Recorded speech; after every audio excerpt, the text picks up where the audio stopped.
इस सुनसान आइलैंड पर दुनिया के सबसे खतरनाक मेंटल कैदियों को लेकर आया जाता था, जिनका दिमागी संतुलन पूरी तरीके से खराब हो चुका है। आज तक वहाँ से कोई जिंदा वापस नहीं लौटा, लेकिन क्या होगा उन्हीं में से सबसे खतरनाक कैदी गायब हो जाए। इस एडवेंचरस कहानी की शुरुआत होती है एक बड़ी सी शिप को दिखाते हुए, जो पानी में मौजूद बहुत सारे मुसाफिरों को दूसरी जगह पर लेकर जा रही थी। उन्हीं में से हमें दो एजेंट दिखाए जाते हैं, जिनका नाम डैनियल और चक था। लेकिन यहाँ अब डैनियल नाम के उस ऑफिसर को बहुत ही ज्यादा प्रॉब्लम होने लग जाती है और उससे पानी के सफर की वजह से सिकनेस हो गई थी। चक तो डैनियल को समझा रहा होता है कि थोड़ी देर में हम अपने डेस्टिनेशन तक पहुंच जाएंगे, पर डैनियल की हालत और ज्यादा खराब होती जा रही थी। डैनियल तुरंत ही शिप के अंदर जाता है और बहुत सारी उल्टियां कर देता है। सच में अब वो और ज्यादा पानी के सफर को तय नहीं कर सकता था। लेकिन तभी डैनियल की नजर गई उस आइलैंड की तरफ, जहाँ पर उन्हें जाना था एक मिस्ट्री को सॉल्व करने के लिए। जल्द से जल्द उनकी शिप आइलैंड के किनारे पर पहुंच जाती है और वो दोनों उतर गए थे। अपने सारे सामान लेकर वो आखिरकार उस मेंटल हॉस्पिटल तक पहुंच जाते हैं, जिस जगह पर दुनिया के सबसे खतरनाक और मेंटल कैदियों को रखा जाता था। इस पूरे पागल खाने को इसी वजह से इस अबैंडन आइलैंड पर बनाया गया होता है, ताकि कोई भी मेंटल कैदी भाग न सके और किसी भी नॉर्मल लोगों को चोट न पहुंचा सके, क्योंकि कैदी तो पहले ही खतरनाक होते हैं,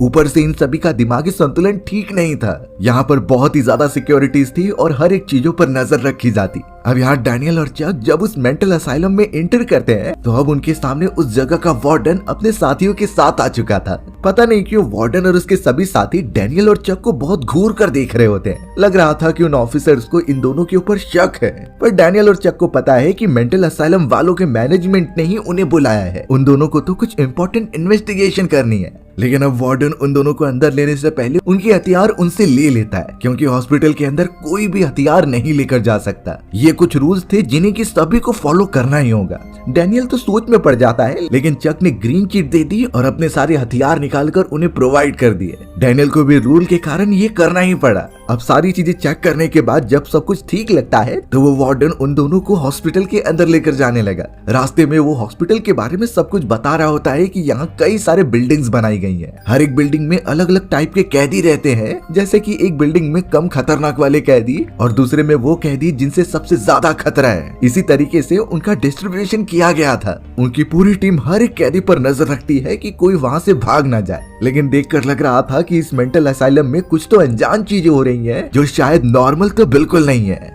अब डैनियल और चक को वार्डन हॉस्पिटल के अंदर लेकर जाता है वहाँ की एक मैनेजमेंट ऑफिसर से मिलाने के लिए। उसका नाम जॉन था, जो खुद एक डॉक्टर होता है। डॉक्टर जॉन से मिलने के बाद डैनियल और चक काफी खुश हो गए और जॉन से बहुत सारी इस मेंटल असाइलम के बारे में चीजें पूछने लगे। जॉन भी सेटिस्फाई था कि एक बार बुलाने पर ये दोनों एजेंट उनकी मदद करने के लिए आ गए। अब उनकी प्रॉब्लम क्या थी, जॉन डायरेक्टली उन्हें शो कर देता है। उसने रेचल नाम की एक मेंटल कैदी का फोटोग्राफ दिखाई और उसने कहा कि ये कैदी यहाँ से भाग चुकी है। कहा जाता है कि ये सबसे ज्यादा मेंटल पेशेंट्स में से एक है और किसी भी अनजान लोगों को चोट पहुंचाने से पीछे नहीं हटती। डैनियल और चक भी काफी शॉक हो गए कि इतनी बड़ी सिक्योरिटी और इस पूरे सुनसान आइलैंड जहां चारों तरफ सिर्फ पानी ही पानी है, तो फिर वो मेंटल पेशेंट आखिर यहाँ से भागकर कहाँ चली गई। थोड़ी और इन्वेस्टिगेशन कराने के लिए वो रेचल नाम की उस पेशेंट के कमरे में लेकर चले जाते हैं। डैनियल और चक ने तो अपनी छानबीन करना स्टार्ट भी कर दिया था। उस जगह पर रेचल के फुटवेयर्स भी मौजूद होते हैं, यानी इससे साफ है कि वो खुले पैरों से वहाँ से भाग गई है। डॉक्टर जॉन ने यहाँ रेचल के बारे में कुछ इन्फॉर्मेशन प्रोवाइड की कि ये पहले एक नॉर्मल लेडी हुआ करती थी, लेकिन उसके फादर एंड हस्बैंड एक बड़ी सी जंग में मारे गए।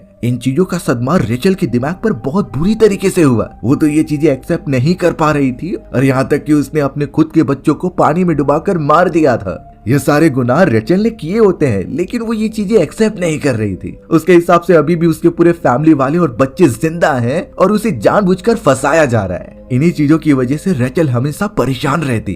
डैनियल और चक तो उस पूरे रूम को अच्छी तरीके से देख रहे होते हैं और तभी डैनियल को एक छोटा सा पेपर का टुकड़ा मिला। वो जब उसे उठाकर देखता है तो उस पर लिखा था the law of 4 who is 67। अब ये चीजें ऐसी क्यों लिखकर छोड़ी गई थी, ये डैनियल को तो नहीं समझता, लेकिन वो इतना तो जान गए थे कि जरूर ये कोई क्लू है।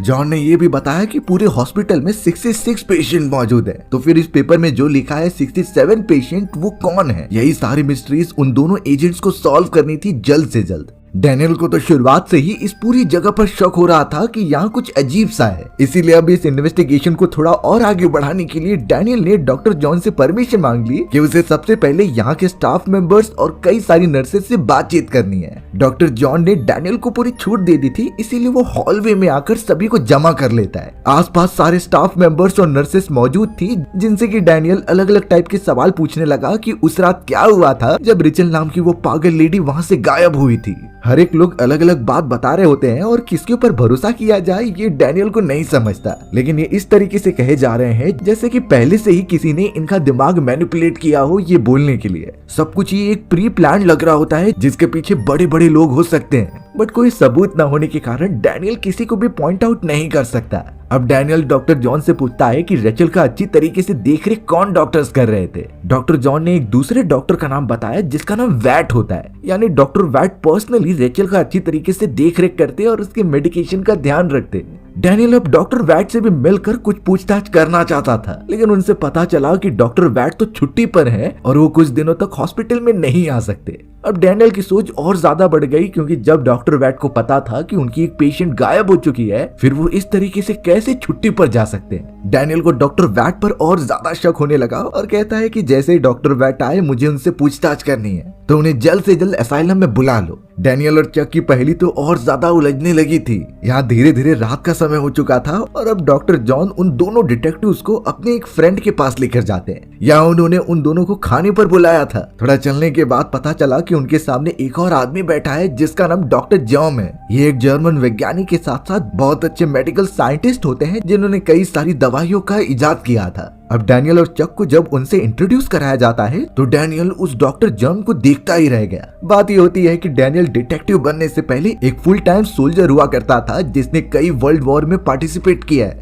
उन्हीं लड़ाई के दौरान उनकी टीम को पता चला था कि कई जर्मन डॉक्टर्स ऐसे हैं जो नॉर्मल लोगों के ऊपर एक्सपेरिमेंट करके उनसे दवाइयां बनाते हैं। वो अलग अलग टाइप की चीजें उन पर एक्सपेरिमेंट करते थे, भले ही नॉर्मल लोगों की इसमें जान क्यों न चली जाए। डैनियल को उन सारे डॉक्टर्स पर बहुत गुस्सा आता था और इस समय वो डॉक्टर जॉन पर भी गुस्सा कर रहा होता है। उसे कहीं ना कहीं लगने लगा कि सारे जर्मन डॉक्टर्स एक जैसे ही होते हैं, उनके अंदर बिल्कुल रहम नहीं होता और वो किसी को भी अपने एक्सपेरिमेंट के लिए खत्म कर सकते हैं। बातों ही बातों में डैनियल और डॉक्टर जॉन की एक दूसरे से बहस हो जाती है। डैनियल उनके साथ बिल्कुल मिलकर काम नहीं करना चाहता था और उसने तो डॉक्टर जॉन को कह दिया कि इस केस के ऊपर सिर्फ हम ही दोनों होंगे, वरना वो कल ही ये केस छोड़कर जा रहा है। चक यहाँ डैनियल को लेकर चला गया क्योंकि हीट ऑफ मोमेंट क्रिएट हो गया था। उन दोनों को रहने की अच्छी फैसिलिटीज दी जाती है और अब रात के समय वो दोनों सोने लगे थे। चक तो गहरी नींद में होता है, लेकिन डैनियल का बुरा हाल था। पता नहीं क्यों वो जब भी सोता था उसे अजीब तरीके के विजन्स आते। ये विजन्स कभी कभी रियलिटी से भी कनेक्ट रहते जो उसे कुछ बताना चाहते हैं। डैनियल अपने पूरे दिन की इन्वेस्टिगेशन को नोट डाउन कर रहा होता है और ये पहली वो सुलझा नहीं पा रहा था। इससे पहले उसने कई बड़े बड़े इन्वेस्टिगेशन को कंप्लीट किया है, पर थोड़ी देर बाद जब डैनियल को नींद आती है तो वो अपने सपने में अपनी मरी हुई वाइफ को देख पा रहा था।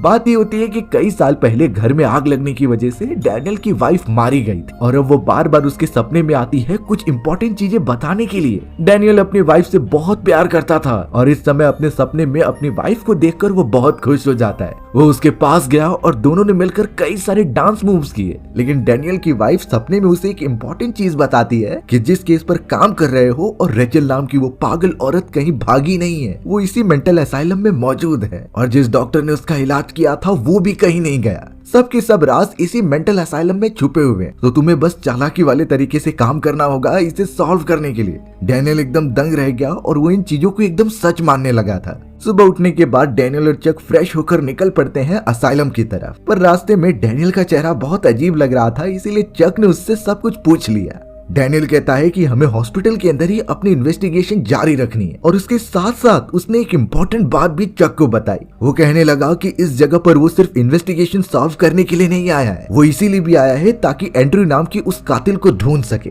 बात ये थी कि कई साल पहले जब डैनियल की वाइफ घर में जलकर मर गई थी तो उस जगह पर एंड्रयू नाम का टेक्नीशियन ही आया था। उसकी मेंटल कंडीशन ठीक नहीं थी और उसकी एक गलती की वजह से पूरी घर को आग लग गई और उसी आग में बेचारे डैनियल की वाइफ मर गई थी। लेकिन डैनियल को ये कंफर्म नहीं है कि वो गलती थी या फिर एक प्री प्लान मर्डर। ये सारी चीजें उसे पता करनी थी। और जब डैनियल को ये बताया गया कि एंड्रू नाम का वो पागल कैदी इसी असाइलम में लेकर आया गया है, तो इसीलिए उसने ये मिशन एक्सेप्ट कर लिया चक के साथ। यानी इसमें डैनियल का पर्सनल बदला भी था जो वो लेना चाहता है। लेकिन एंड्रू नाम का वो कैदी अभी तक डैनियल को मिला नहीं होता। इसी चक्कर में डैनियल जब से यहाँ आया है बहुत परेशान है। अब हमें यहाँ पता चला कि कुछ घंटों बाद पूरे आइलैंड की इलेक्ट्रिसिटी चली गई है। सारे इलेक्ट्रॉनिक डिवाइसेस काम करना बंद कर देते हैं और जो सारे इलेक्ट्रिक फेंसेस कैदियों को रोकने के लिए लगाए गए थे वो भी अब काम नहीं करेंगे। इन चीजों की वजह से सारे डॉक्टर्स और स्टाफ के बीच में एक पैनिक माहौल क्रिएट हो जाता है। सभी डरने लगे थे कि अगर कैदी आजाद हो गए तो वो उन्हें छोड़ेंगे नहीं। इसीलिए सब यहाँ से वहाँ भागकर ये इंश्योर करते हैं कि दरवाजे और खिड़कियां बंद है कि नहीं।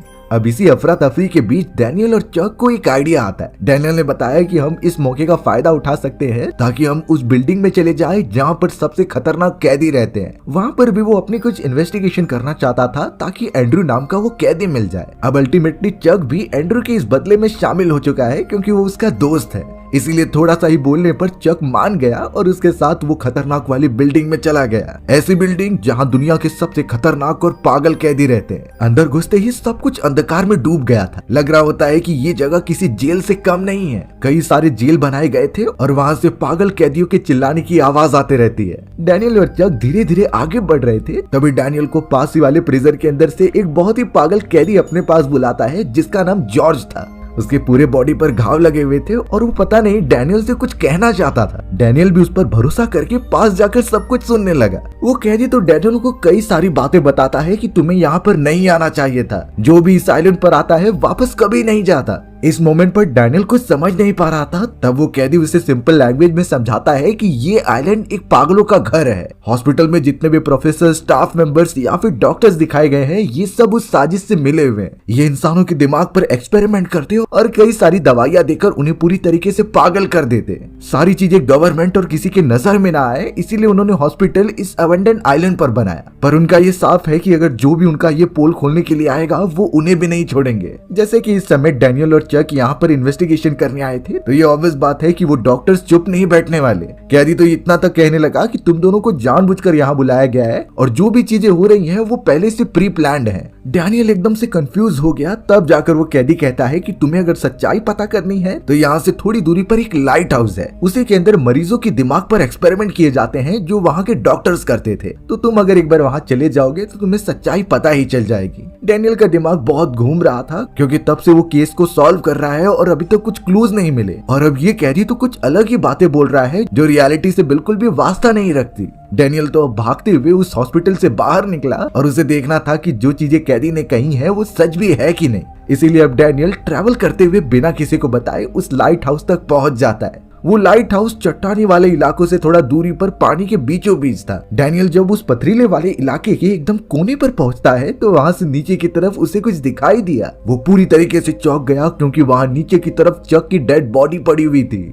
डैनियल घबराने लगा कि कहीं चक को उन लोगों ने मार तो नहीं दिया। वो आवाज दे रहा था लेकिन दूसरी तरफ से कुछ रिप्लाई न आने के कारण डैनियल उन चट्टानी वाले इलाकों के नीचे जाने लगा। कई देर के बाद जब वो नीचे उतरता है तो वहां से चक की डेड बॉडी गायब हो गई थी। अब डैनियल एकदम चिंतित हो गया कि ये सब क्या हो रहा है। क्या ये उसका सपना था या फिर वो हेलुसिनेट कर रहा है। सारी चीजें एकदम सपने जैसी लग रही थी जो अगले ही मोमेंट में गायब हो जाती। अब सामने की तरफ उसे लाइट हाउस दिखाई देता है लेकिन जब उसने अपनी नजर घुमाई तो उन चट्टानों के बीचों बीच किसी ने आग जला कर रखी थी। वहाँ पर एक गुफा होती है जिसमें कोई तो मौजूद था। इसीलिए अब डैनियल चट्टानों के ऊपर चढ़कर उस गुफा के अंदर जाने का ट्राई करता है। जैसे ही वो पहुंचा तो पता चला कि वहाँ पर एक लेडी मौजूद है जिसके पूरे कपड़े फटे हुए हैं और वो बुरी अवस्था में थी। वो लेडी डैनियल को अचानक देखकर काफी चौंक गई और एक चाकू उसके सामने कर दिया। लेकिन डैनियल उसे शांत कराता है और पूछता है कि तुम इस जगह पर क्या कर रही हो। उस लेडी ने अपना नाम डॉक्टर रेचल बताया और कहा कि वो एक साइकेट्रिस्ट है। इस मोमेंट पर डैनियल एकदम चौंक गया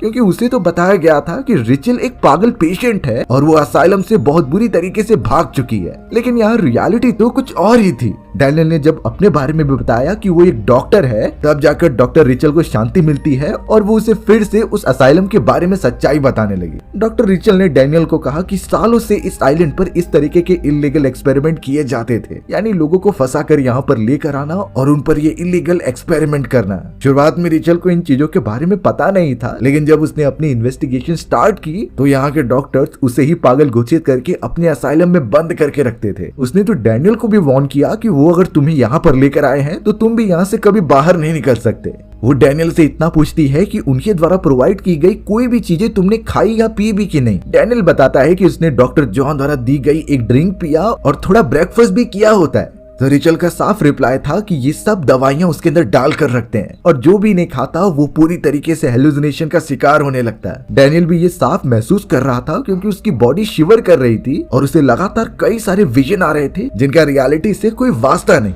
यानी रिचल द्वारा कही गई बातें एकदम सच हैं। रिचल का साफ एडवाइस था कि तुम यहाँ से जल्द अपने पार्टनर को लेकर चले जाओ, नहीं तो अगर काफी देर हो जाएगी तो तुम्हें भी कैदियों के साथ बंदी बना लिया जाएगा। डैनियल अब बहुत ही ज्यादा घबराते हुए वहाँ से निकलता है और हॉस्पिटल की तरफ जाता है। वो सीधा डॉक्टर जॉन के सामने पहुंचा जो कि कैदियों का निरीक्षण कर रहे थे और अब डैनियल ने उससे साफ कह दिया कि मेरा पार्टनर चक कहाँ पर है, वो उसे कहीं भी दिखाई नहीं दे रहा होता। डॉक्टर जॉन एकदम चौंक कर बोल रहे होते हैं कि तुम कौन सी बात कर रहे हो। डैनियल को यही लगने लगा था कि इन्हीं लोगों ने उसके पार्टनर चक को छुपा दिया है, लेकिन डॉक्टर जॉन डैनियल को होश में आने के लिए कहते हैं क्योंकि वो बता रहे थे कि तुम इस आइलैंड पर अकेले ही इन्वेस्टिगेशन के लिए आए थे, तुम्हारा तो कोई भी पार्टनर नहीं है। अब ये चीज डैनियल को अंदर से हिला कर रख देती है। वो समझ नहीं पा रहा था कि वो सब उनसे इतना बड़ा झूठ कैसे बोल रहे हैं, या फिर उसके बॉडी पर दवाई का असर होने की वजह से हेलुसिनेट वो शुरुआत से ही कर रहा था। डैनियल का बिहेवियर मानो एकदम से एग्रेसिव वे में कन्वर्ट होता है और वो समझ नहीं पाता कि वो चक को कहाँ ढूंढे। तब जाकर उसे लगने लगा कि इन लोगों ने कहीं उसके ऊपर भी तो एक्सपेरिमेंट नहीं स्टार्ट कर दिया और एलिस द्वारा बताए गए अनुसार उस लाइट हाउस के अंदर ही मोस्ट ऑफ द एक्सपेरिमेंट किए जाते हैं। तो ये भी पॉसिबिलिटीज हो सकती है कि सारे डॉक्टर्स चक को मारने के लिए उस लाइट हाउस में लेके गए हों। अब अपने दिमाग में बनाए गए ये सारे प्लान के अकॉर्डिंग वो निकल पड़ता है लाइट हाउस की तरफ। चोरी चुपके सिक्योरिटी से बचते हुए वो आखिरकार चट्टानों के पास पहुंच गया और जब उसे लाइट हाउस के बाहर एक सिक्योरिटी गार्ड मिला तो वो उस पर टूट पड़ता है। उसने सिक्योरिटी को बेहोश कर दिया और उसकी गन लेकर सीधा अंदर घुस जाता है। लाइट हाउस में बहुत सारी जगहों पर अंधकार होता है और डैनियल की हार्ट बीट एकदम तेज होती रहती है। फिर भी उसके पास गन थी, वो अपनी प्रोटेक्शन उससे कर सकता था, इसीलिए वो लाइट हाउस के मेन रूम में दरवाजा तोड़कर अंदर घुस गया। उसने जब गन पॉइंट की तो पता चला सामने की तरफ कोई और नहीं बल्कि डॉक्टर जॉन बैठे हुए हैं और वो डैनियल को लगातार घूरते जा रहे थे, जैसे उन्हें पहले से ही पता हो कि डैनियल यहाँ पर आने वाला था। डॉक्टर जॉन डैनियल को अपनी गन नीचे करने के लिए कहते हैं क्योंकि गन में एक्चुअल गोली नहीं थी। डैनियल तो उससे अपने पार्टनर चक के बारे में पूछने लगा, पर उस जगह पर डॉक्टर जॉन के अलावा और कोई भी नहीं होता। डैनियल ने जैसे ही गन नीचे की तब डॉक्टर जॉन उसे कुछ बताना चाहता था। वो उसे अपने पास बुलाकर कुछ इंपॉर्टेंट चीजें बताता है। थोड़ी देर के अंदर उस कमरे के अंदर कोई आदमी आता है और पता चला कि ये तो डैनियल का पार्टनर चक है, पर रियलिटी यहाँ कुछ और थी। डॉक्टर जॉन बताते हैं कि ये चक नहीं बल्कि डॉक्टर वैट हैं जो तुम्हारे पर्सनल साइकेट्रिस्ट थे और तुम्हारी देखरेख करते हैं। डैनियल नहीं समझ पाता उसी डॉक्टर की क्यों जरूरत है, वो कोई पेशेंट नहीं, वो तो एक इन्वेस्टिगेशन ऑफिसर है। पर यहाँ डॉक्टर जॉन एक क्रूल रियलिटी बताने लगे कि तुम डैनियल नहीं बल्कि तुम एंड्रयू हो जो इस पूरे असाइलम का सबसे खतरनाक कैदी है। डैनियल काफी गुस्से में कहने लगा कि एंड्रयू वो इंसान है जिसने मेरी वाइफ को मारा था और यहाँ पर मैं उसे ढूंढने के लिए आया हूँ, लेकिन एक्चुअल में ये सब डैनियल के मन में बनाया गया एक मनगढ़ंत कहानी होती है। डॉक्टर जॉन तो उसे अच्छी तरीके से समझाने के लिए एक बोर्ड पर उसका नाम लिखते हैं और पता चला कि डैनियल के नाम को उल्टा करने पर एंड्रयू बनता है, वहीं रिचल के नाम को अगर उल्टा करे तो ये डैनियल की वाइफ का नाम था, यानी डैनियल को जो छोटा सा पेपर होता है उसका मतलब यही था। और तो और जिस 67 कैदी की बात की जा रही थी वो और कोई नहीं बल्कि डैनियल ही है। डैनियल ने कई सारे कत्ल किए और उसे खतरनाक बीमारी भी हो गई थी जिसमें वो अपनी पास्ट की चीजें याद कर करके बहुत ही परेशान रहता, लेकिन एक समय बाद उसने सब कुछ छोड़कर अपनी पर्सनालिटी को एक अलग ही एजेंट में कन्वर्ट कर दिया, यानी उस विजन में वो कोई कैदी नहीं बल्कि एक एजेंट है। डैनियल अभी भी इस बात को डिनाई कर रहा था और कहता है कि मैं खुद रेचल से मिला हूँ, वो उस पहाड़ी वाले इलाकों की एक गुफा में मौजूद है। पर डॉक्टर वैट कहते हैं कि ऐसा बिल्कुल भी नहीं है, वहाँ पर कोई भी गुफा नहीं है और तुम उस समय भी हेलुसिनेट कर रहे थे। सारी चीजें डैनियल के ऊपर ऐसे टूट रही थी जैसे वही गलत है। उसका दिमाग एकदम से चकराने लगा, इसीलिए वो गुस्से में आकर गन उठा लेता है उसने तुरंत ही शूट कर दिया डॉक्टर जॉन को, जो बहुत ही बुरी तरीके से घायल होते हैं। लेकिन अगले मोमेंट में पता चला कि जॉन को तो कुछ हुआ ही नहीं। वो गन जिसे डैनियल ने उठाई थी वो नकली थी। उसे तोड़ने के बाद अब डैनियल का गुस्सा और ज्यादा होने लगा। तब जाकर डॉक्टर जॉन आखिरकार डैनियल को एक फोटो दिखाते हैं। इस मोमेंट पर डैनियल का दिमाग पूरी तरीके से चकराने लगा था, पर डॉक्टर जॉन उसे तस्वीर दिखाकर एक इम्पोर्टेंट बात बताते हैं। उस फोटोग्राफ्स को ध्यान से देखने पर डैनियल तो फ्लैशबैक में चला गया, जहां कुछ साल पहले उसके साथ बहुत ही खतरनाक घटनाएं हुई थी। डैनियल जानता था कि वो अब एंड्रयू नाम का एक ऑफिसर है जो अपनी नौकरी बहुत अच्छे से निभाता था, लेकिन उसे ड्रिंक करने की बहुत बुरी आदत थी।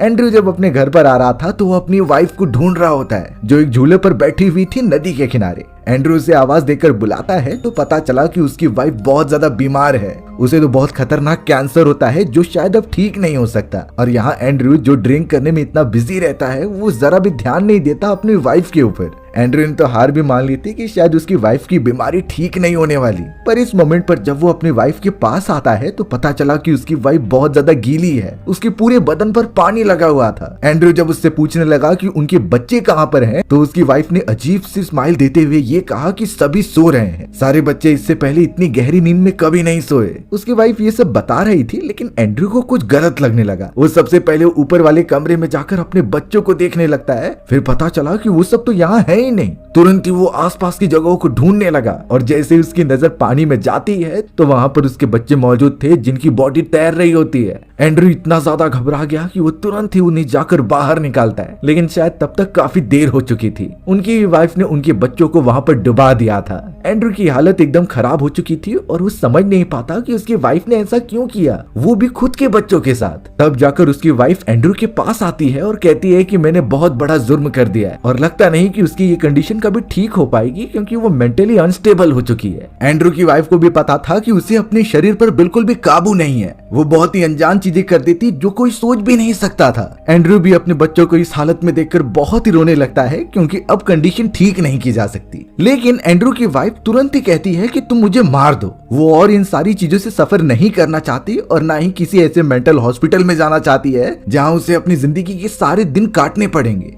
तो सबसे अच्छा यही रास्ता है कि वही खत्म हो जाए। एंड्रयू भी कहीं ना कहीं इन बातों को समझ सकता था, इसीलिए शुरुआत में तो वो रेडी नहीं होता, लेकिन बाद में उसने अपनी गन निकाली और शूट कर दिया अपनी ही वाइफ को। तब से लेकर आज तक एंड्रयू उस मोमेंट को याद नहीं करना चाहता था, इसीलिए उसका भी दिमागी संतुलन पूरी तरीके से बिगड़ गया और एंड्रयू ने अपनी पूरी पर्सनालिटी बदल ली किसी दूसरे इंसान में, यानी डैनियल नाम के उस एजेंट के अंदर। अब यहाँ डैनियल जो कि होश में आ चुका था और डॉक्टर जॉन और डॉक्टर वैट उसके सामने ही मौजूद थे। उन्होंने तो डैनियल को सारी बातें बता दी थी कि कैसे वो एंड्रयू है, और इनफैक्ट एंड्रयू को फोटोग्राफ्स दिखाने के बाद उसने अपने पास्ट में हुई सारी चीजों को याद भी कर लिया था। कैसे एंड्रयू की वाइफ मेंटल कंडीशन से जूझ रही थी और उसने उनके ही बच्चों को मार दिया, और फिर बेचारे एंड्रयू को अपनी वाइफ के कहने पर उसे ही मारना पड़ा। और एंड्रयू ने उस मोमेंट के बाद उन सारी चीजों को भुलाकर अपने दिमाग में एक ऐसी पर्सनालिटी बना ली थी जिससे कि वो इन सारी चीजों का गिल्ट अपने ऊपर ना ले ले, क्योंकि कहीं ना कहीं एंड्रयू को लगने लगा था कि वो अपनी वाइफ पर ज्यादा ध्यान नहीं देता, तो उसी की वजह से उसकी वाइफ की मेंटल कंडीशन खराब हो गई थी। लेकिन अब सब कुछ पता चलने के बाद कि वो रियलिटी में एंड्रयू है, वो बहुत ही ज्यादा टेंशन में आ जाता है कि उसने अपनी फैमिली को मार दिया। लेकिन उसी मोमेंट पर डॉक्टर जॉन एंड्रयू को आकर कुछ बात बताते हैं। उन्होंने कहा कि ये सब हमारे इन्वेस्टिगेशन और जांच का एक हिस्सा था, यानी वो डॉक्टर्स अपना एक लास्ट बार ट्राई कर रहे थे कि एंड्रयू वापस से नॉर्मल कंडीशन में आ सकता है कि नहीं। यानी कि शुरुआत से ही जब एंड्रयू अपने आप को डैनियल नाम का एजेंट मानता था तो उन डॉक्टर्स ने उसे सच्चाई तब नहीं बताई। वो वेट कर रहे थे कि कब ब्रांड को अपने असली पर्सनालिटी यानी एंड्रयू के बारे में पता चल जाए। अब तक उसने जो भी इंसिडेंट देखे थे कई सारे तो उसके विजन ही होते हैं, यानी वो अपने दिमाग में सारी चीजें बुनता जाता है। पर अब उनका टेस्ट खत्म हो चुका है और लग रहा है कि एंड्रयू को सारी बातें पता चल गई हैं। उसने अपनी रियलिटी एंड्रयू नाम से एक्सेप्ट कर ली है और शायद फर्दर ट्रीटमेंट की कोई जरूरत नहीं, क्योंकि अगर इसके बावजूद भी अगर वो ठीक नहीं होता तो उनके पास लास्ट ऑप्शन यही बचता कि एंड्रयू की सर्जरी कर दी जाए और उसे पूरी तरीके से विदाउट कॉन्शियस वाला इंसान बना दिया जाए, एक ऐसा पागल जो अपनी पूरी जिंदगी इसी आइलैंड पर बिताएगा। ये भी इसलिए जरूरी है क्योंकि उसका मेंटल कंडीशन खराब होने की वजह से वो दूसरों के लिए भी खतरा बन सकता था। पर अब यहाँ डॉक्टर जॉन और डॉक्टर वैट के हिसाब से तो सब कुछ ठीक लग रहा होता है। वो सभी तो एंड्रयू को वापस से हॉस्पिटल हॉस्पिटल के अंदर लेकर आ गए थे। एंड्रू अभी भी बहुत सारी चीजें सोच रहा होता है, लेकिन डॉक्टर वाइट उसके साथ में बैठकर कई सारी चीजें पूछते हैं। वो एक फाइनल कंफर्मेशन ले रहे थे कि सब कुछ ठीक है कि नहीं। इनफैक्ट उन्होंने तो एंड्रू से कई इंपॉर्टेंट सवाल भी किए कि इसके आगे तुम क्या करोगे। तुम तो अब यहाँ से शहर में जा सकते हो और अपनी फैमिली वापस से स्टार्ट कर सकते हो। लेकिन एंड्रू चक को ये बोलते हुए जवाब दे देता है कि उसका अभी कोई प्लान नहीं है, वो कुछ समय तक यहीं पर रहेगा क्योंकि उसकी एक्चुअल फैमिली तो खत्म हो चुकी है। इन चीजों को सुनने के बाद डॉक्टर वैट एकदम शॉक रह जाते हैं, क्योंकि एंड्रू ने अभी अभी उसे चक के नाम से बुलाया। यानी ये बात यहाँ क्लियर होती है कि एंड्रू का दिमागी संतुलन अभी भी ठीक नहीं हुआ है। वो तो अपने आप को अभी भी डैनियल मानता है। डॉक्टर जॉन यहाँ डॉक्टर वैट की तरफ देखते हुए उनका कंफर्मेशन पूछते हैं, लेकिन डॉक्टर वैट ने सर हिलाते हुए ना में जवाब दिया। यानी उनकी इतनी पूरी मेहनत बेकार चली गई और एंड्रू वापस से डैनियल नाम के उस दूसरे पर्सनालिटी में घुस चुका है। डॉक्टर जॉन भी बहुत उदास होते हैं क्योंकि अब एंड्रू को सर्जरी के लिए भेजना ही होगा। डॉक्टर जॉन के साथ कई सारे सर्जन भी वहाँ पर आए थे जो कि लाइट हाउस में इसी तरीके के पेशेंट को लेकर जाकर सर्जरी करते हैं। वो सभी तो एंड्रू के पास आकर उसे लेकर जाने लगे और एंड्रू नाटक भी नहीं करता, जैसे कि ये उसने खुद ही एक्सेप्ट किया है कि उसका सर्जरी होना चाहिए। उसकी आंखों में एक अलग ही चमक दिखाई दे रही थी और वो डॉक्टर वैट की तरफ देखकर थोड़ा सा स्माइल भी करता है। यानी इस मोमेंट पर ये कहा जा सकता है कि एंड्रू को इस सिचुएशन की पूरी आइडिया है। वो ठीक तो हो चुका है, लेकिन उसकी फैमिली के साथ जो उसने किया और जो एक्चुअल में हुआ है वो बिल्कुल भी एक्सेप्ट नहीं कर पा रहा था। और अगर वो ठीक हो गया तो ये पूरा बोझ उसे जिंदगी भर लेकर घूमना होगा। इसीलिए एंड्रू ने ये आखिरी ऑप्शन चूज कर लिया जिसमें उसे बिल्कुल पता ही नहीं चलेगा। सभी उसे लेकर चले जाते हैं और हमारी भी कहानी यहीं पर खत्म हो गई थी। सो व्यूअर्स, अगर आपको मेरा नरेशन 1% भी अच्छा लगा होगा ना तो वीडियो को लाइक एंड चैनल को सब्सक्राइब जरूर कर देना। मिलते हैं इसी तरीके की मजेदार वीडियोस में, तब तक के लिए बाय बाय।